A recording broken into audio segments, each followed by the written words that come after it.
Muita gente me pergunta qual que é um livro bom em inglês para você melhorar o seu vocabulário.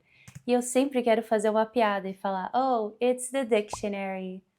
I know, very funny. Nossa, tô tendo frouxo de riso. But why do I say that? Um livro que te ajuda a melhorar o vocabulário em inglês não é it's not necessarily a difficult book. Não precisa ser um livro difícil, mas precisa ser um livro que te prende. Quando a história te pega, você evolui, você aprende sem você nem perceber, sem esforço.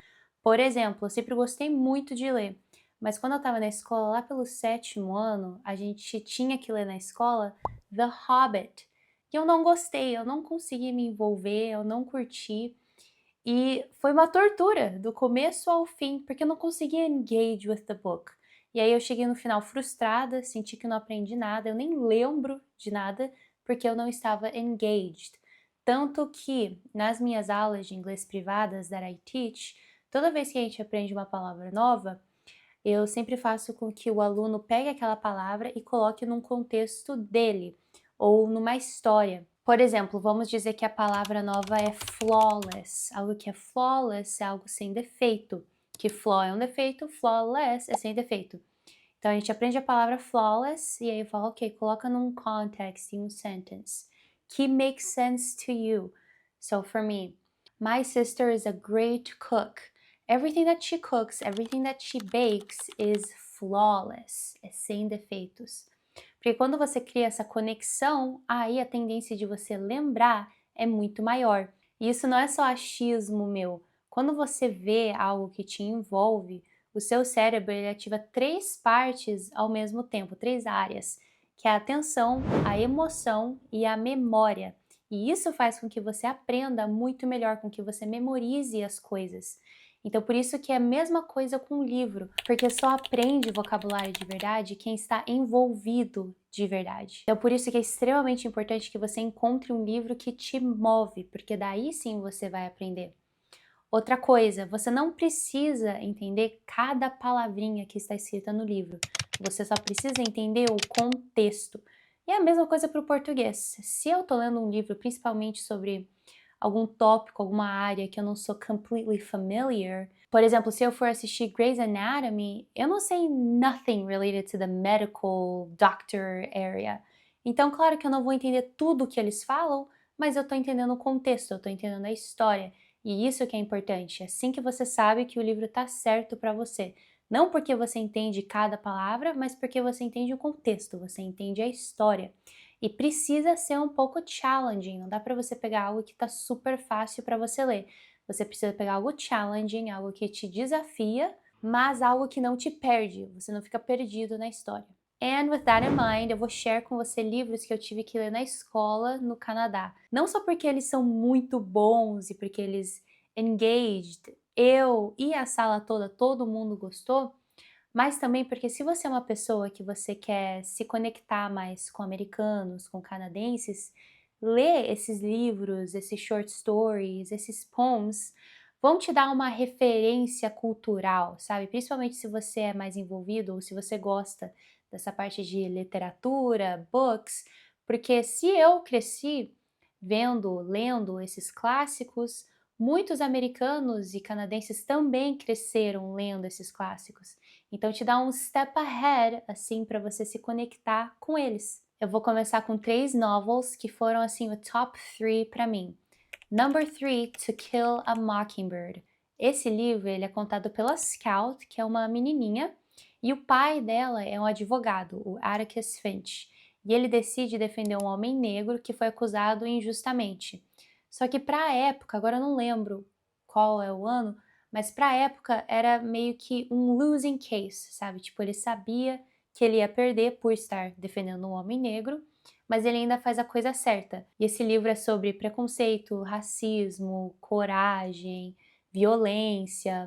E é muito interessante porque esse livro ele é contado pela Scout, que é uma criança. Então, às vezes ela não entende o peso das coisas que ela tá vendo, as coisas que ela tá contando, mas a gente que tá lendo, se você presta atenção, por que que o pai dela resolveu fazer isso? Por que que ele resolveu falar assim? O que que ele tá tentando mostrar? mesmo sabendo que ele vai perder, right? Por que que ele faz isso? Por que que ele tá fazendo a coisa certa? Então, se você quer estudar um livro com inglês, um vocabulário um pouco mais crítico, porque ele é um advogado, it's a very cool choice. Number two, The Outsiders. Esse é um clássico também e tem um filme.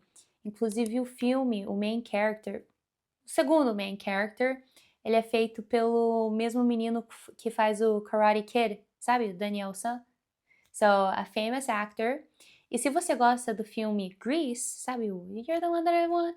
You know what I want? Esse filme aí, você com certeza vai gostar do The Outsiders, porque é uma vibe bem parecida.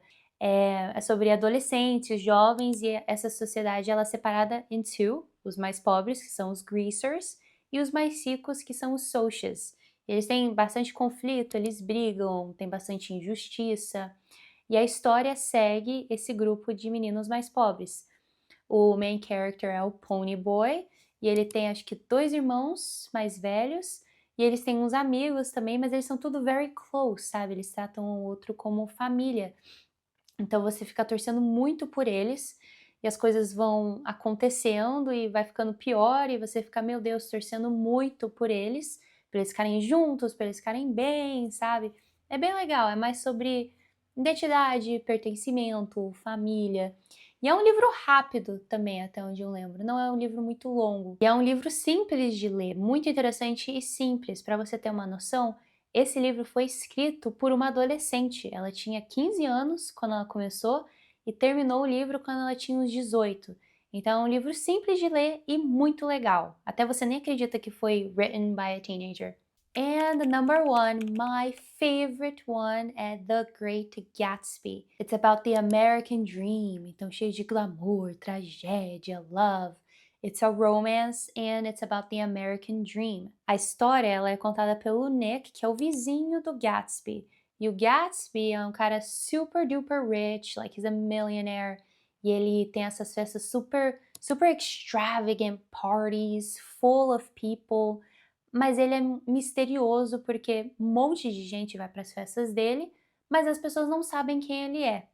E aí o Nick, ele vira amigo do Gatsby e ele começa a observar, e aí a gente vai aprendendo como que o Gatsby ficou rico, por que que ele fica throwing these big parties. É muito bom, and like I said, it's a romance, so it's very nice, e você vai vendo aquela ideia do American Dream, que todo mundo ama, sumindo o brilho, sabe, de poucos aos poucos, assim, como o American Dream, que é algo que todo mundo chases after, não é the dream that everybody thinks it is, sabe, que ainda tem algo missing, assim. É muito bom mesmo, aquele livro que você chega no final e você fala, não acredito, eu não acredito que acabou assim, sabe? Todos esses novels que eu mencionei, eles têm um filme, inclusive o To Kill a Mockingbird, ele é em black and white, mas você encontra no YouTube, eu assisti no YouTube. Então você tem a opção de você ver antes de ler ou depois. Eu vi todos eles depois, porque eu estava lendo na escola e quando acabava o livro a professora passava o filme pra gente assistir. Então eu gosto de ver depois. However, se você precisa de uma motivação para ler, você acha, ai, não sei se eu vou entender, eu acho que eu vou ficar perdido, assista o filme primeiro, só que daí você vai receber todos os spoilers, vamos dizer, você já vai saber da história para quando você ler. Mas se você precisa dessa motivação para você entender um pouco mais do visual de tudo, o que acontece na história, para você não se perder tanto, veja o filme antes. Todos esses têm um filme e aí depois você lê. Agora a próxima parte é sobre short stories and poems. E agora foi aqui que eu peguei um taste para literatura de suspense, meio creepy, mystery, sabe? It's my favorite. E foi aqui com esses tipos de short stories, de ler os works do Edgar Allan Poe. E eu acho que provavelmente você já deve ter escutado desse autor. Ele é conhecido por esses pieces mais creepy, sabe? Tanto que quando eu cheguei no Brasil, eu comprei esse livro pelo Amazon e não foi expensive. E olha aqui, it's very thick. Ele tem aqui, ó, Complete Tales and Poems of Edgar Allan Poe. Vou começar with my favorite one, eu acho que favorito de todo mundo, que é The Telltale Heart. O que eu mais gosto dos works do Edgar Allan Poe é que na maioria deles, eles têm um unreliable narrator.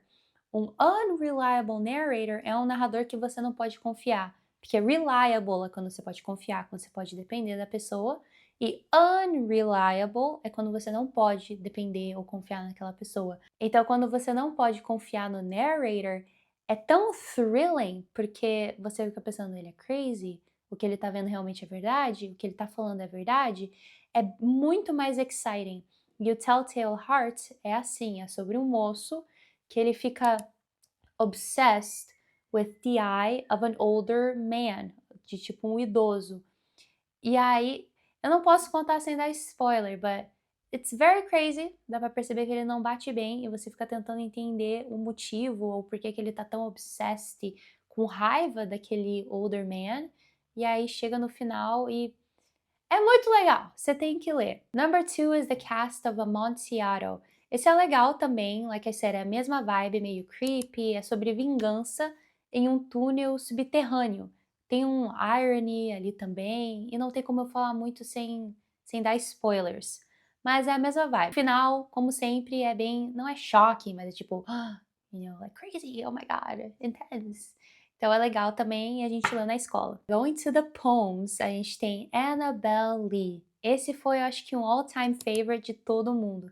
Porque ele é romântico, ele é triste, e quando você chega no final, você vê que ele é creepy também. Aqui, ó. Não é um poem muito grande, ó. Começa aqui embaixo, e aí vai até aqui, ó, essa página aqui. O segundo poem que eu gosto é The Raven. Esse ele é mais conhecido e mais popular. Ele tem uma vibe meio musical, meio cinematic, pra mim foi um pouco mais difficult de entender.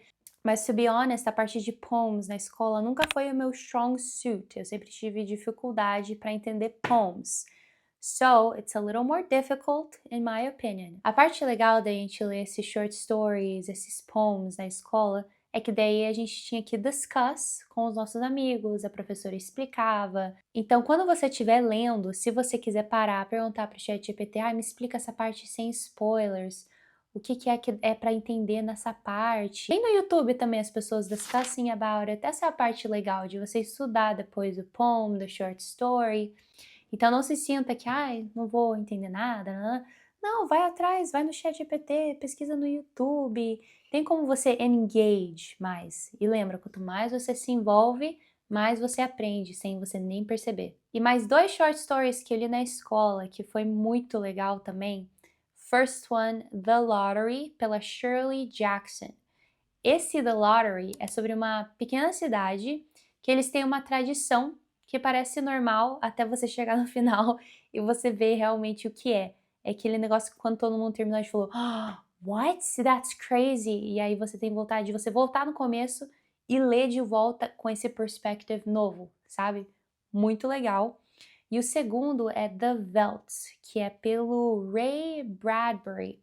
Esse The Veldt é sobre uma casa futurística e uma família. E os filhos que moram nessa casa, dessa família, eles são obsessed com o quarto que tem um projetor, uma sala projetora. E ela é extremamente real. E eles ficam obsessed com uma savana africana. Eles são obsessed with it, provavelmente porque eles não têm a intenção muito dos pais, e nessa sala eles se sentem acolhidos, sabe?